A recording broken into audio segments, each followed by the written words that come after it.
Shalom e bem-vindos de volta ao Israel com Aline. Hoje nós vamos falar sobre os 5 maiores mistérios de Israel, começando pela lista de tesouros do Templo de Jerusalém, também sobre as cidades fantasmas, labirintos subterrâneos, construções de gigantes e muito mais. Então, se vocês estão preparados, vamos começar! Em quinto lugar na nossa lista está o pergaminho de cobre. O que vocês fariam se vocês encontrassem um mapa do tesouro que leva a um tesouro que vale mais de $1 bilhão em ouro e prata? Foi isso exatamente que aconteceu com os arqueólogos que estavam escavando Qumran em 1952. Qumran é o sítio arqueológico onde se encontraram os pergaminhos do Mar Morto, uma coleção de mais de 900 manuscritos de 2000 anos atrás. E entre eles está a Bíblia hebraica mais antiga já encontrada. E se acredita que esses pergaminhos foram escritos pelos essênios, uma comunidade judaica que vivia no meio do deserto da Judéia, e eles foram escritos na sua maioria em hebraico. Mas um desses pergaminhos é diferente de todos os outros, o pergaminho de cobre. Primeiro, pelo material. Ele é feito de cobre e não de papiro e couro como os outros. E além disso, ele é um mapa do tesouro, ou melhor dizendo, uma lista de tesouros. Este rolo gigante de 2,40 metros de comprimento contém uma lista de 64 lugares onde estão escondidos itens de ouro e prata, e o valor total desse tesouro seria mais de $1 bilhão nos dias de hoje. Mas o que é esse tesouro gigantesco? Se acredita que ele é parte do tesouro do Templo de Jerusalém? Porque na lista, entre outras coisas, se incluem as vestimentas dos sacerdotes do templo e também os utensílios onde se recolhia o dízimo dos levitas. Existe a discussão se são os tesouros do primeiro templo de Jerusalém, quer dizer, do templo de Salomão, ou do segundo templo de Jerusalém, ou um pouco dos dois, mas a maioria dos arqueólogos acredita que se trata dos tesouros do segundo templo de Jerusalém, quer dizer, o templo dos tempos de Jesus. E cada um desses 64 itens na lista é o seguinte. Primeiro está escrito a localização geral de onde se encontra o tesouro, depois a localização exata e onde escavar, e em terceiro, o que está escondido no local. Desde a descoberta do pergaminho de cobre nos anos 50, algumas pessoas já pegaram essa lista e foram buscar esses tesouros, mas todos eles voltaram de mãos vazias. Apesar disso, a maior parte dos arqueólogos acredita que essa lista é autêntica. Então, será que algum dia a gente vai encontrar esses tesouros? Por enquanto, essa lista continua sendo misteriosa, assim como os tesouros do Templo de Jerusalém.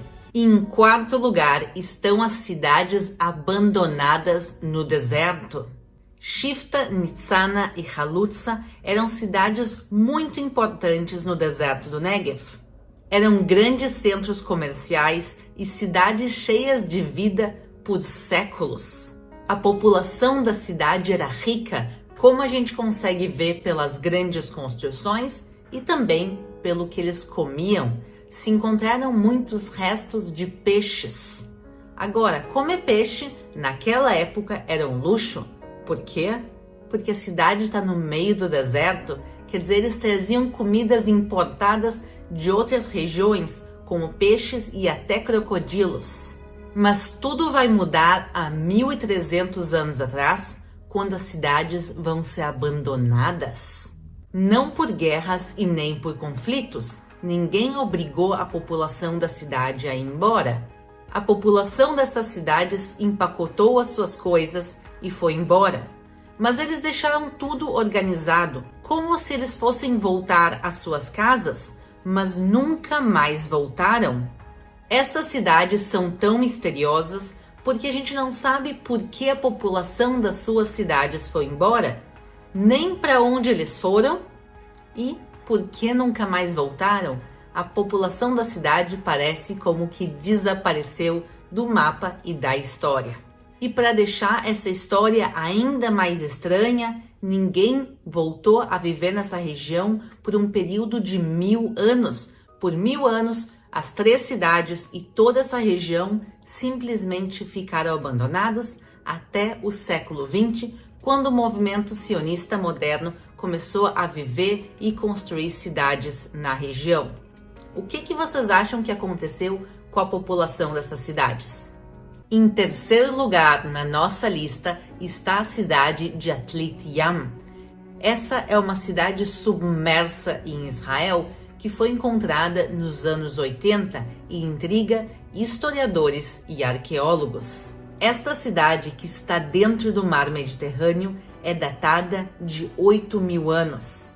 E nela foram encontradas casas, redes de pesca, um cemitério com 65 esqueletos humanos, comida como grãos de trigo e cevada, altares e um círculo de pedras enormes erguidas que ninguém sabe dizer o que é. Apesar de termos encontrado a cidade, a gente sabe muito pouco sobre ela. Para começar, quem era a população que vivia na cidade e como ela foi submersa? Tem muitas teorias, desde tsunamis, dilúvios, derretimento das calotas polares. Tem muitas teorias, mas a gente não sabe como essa cidade foi parar dentro do mar Mediterrâneo e quem era a população que vivia lá e o que aconteceu com eles. E a resposta para essas perguntas e muito mais está literalmente dentro do mar. Em segundo lugar está a Caverna de Zedequias. Vocês sabiam que tem um labirinto subterrâneo embaixo da cidade velha de Jerusalém? A Caverna de Zedequias é uma caverna artificial de 20.000 metros quadrados, que forma um labirinto subterrâneo, e ela se encontra embaixo do bairro muçulmano da cidade velha de Jerusalém. Essa caverna também é conhecida como a Mina do Rei Salomão, porque, segundo a tradição local, ali ficava a pedreira do Rei Salomão, o local de onde se tiravam as pedras para a construção do Templo de Jerusalém. E o próprio historiador Flávio Joséfos, que viveu há 2.000 anos atrás, chamou este lugar de as Minas Reais. Mas como se criou uma caverna artificial de 20.000 metros quadrados embaixo da cidade velha de Jerusalém? Justamente por causa da pedreira. Lá desde a época do rei Salomão e talvez antes se usava para tirar pedras. E cada vez eles iam tirando pedras mais ao fundo e assim eles foram criando um labirinto. Sem querer, eles acabaram criando um labirinto subterrâneo embaixo da cidade velha de Jerusalém.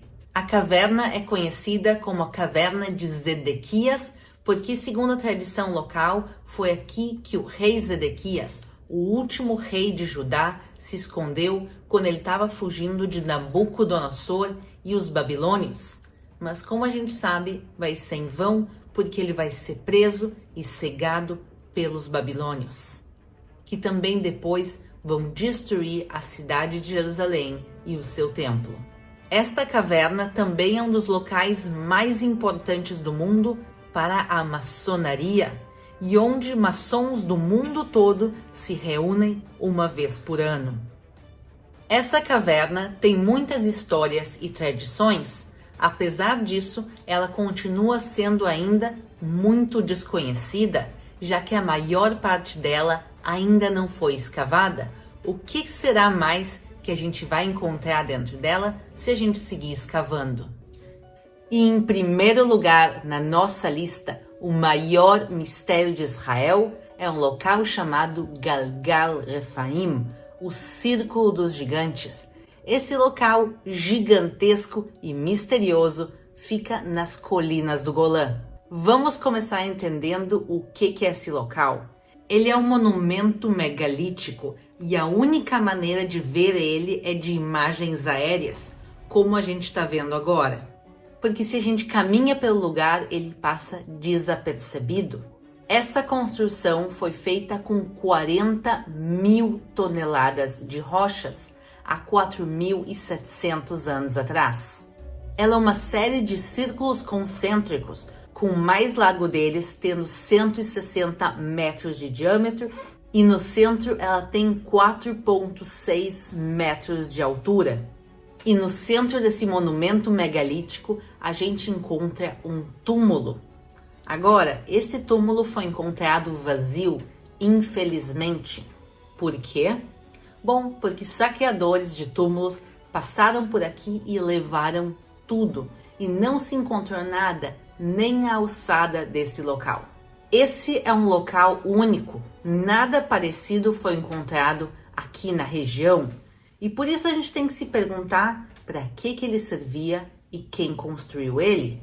E vamos agora olhar o nome do lugar, Galgal Refaim, o Círculo dos Gigantes, ou o Círculo dos Refaíns, que são um povo bíblico. Segundo a Bíblia, eles são uma raça de gigantes e eles aparecem em várias passagens bíblicas. Uma muito interessante se refere a Og. Og era um dos últimos sobreviventes dos Refaíns e ele era o rei de Bashan. Bashan é como se chamava naquela época as colinas do Golã, justamente a região onde se encontrou o Círculo dos Gigantes, o Círculo dos Refaíns, e a Bíblia nos fala o tamanho da cama de Og. E através do tamanho da cama, a gente pode calcular talvez a altura dele. Fala que a cama tinha 9 côvados, o que é aproximadamente 4 metros nas medidas dos dias de hoje. Justamente um pouco mais baixo que a altura do túmulo no centro do círculo. Mas no final das contas, a gente não sabe praticamente nada sobre o Galgal Refaim, sobre o Círculo dos Gigantes. A gente tem a construção, mas todo o interior foi saqueado. Então a gente não sabe quem construiu o lugar e nem por que foi construído e para o que ele era usado. Talvez foram os Refaim que a gente conhece na Bíblia. Quem vocês acham que construiu esse lugar? E para que esse local de círculos concêntricos será que servia? E se vocês têm alguma ideia para que essa construção tão estranha podia servir, podem deixar aqui as opiniões de vocês nos comentários. Espero que vocês tenham gostado de conhecer os 5 maiores mistérios aqui de Israel. Um beijo e a gente se vê na próxima!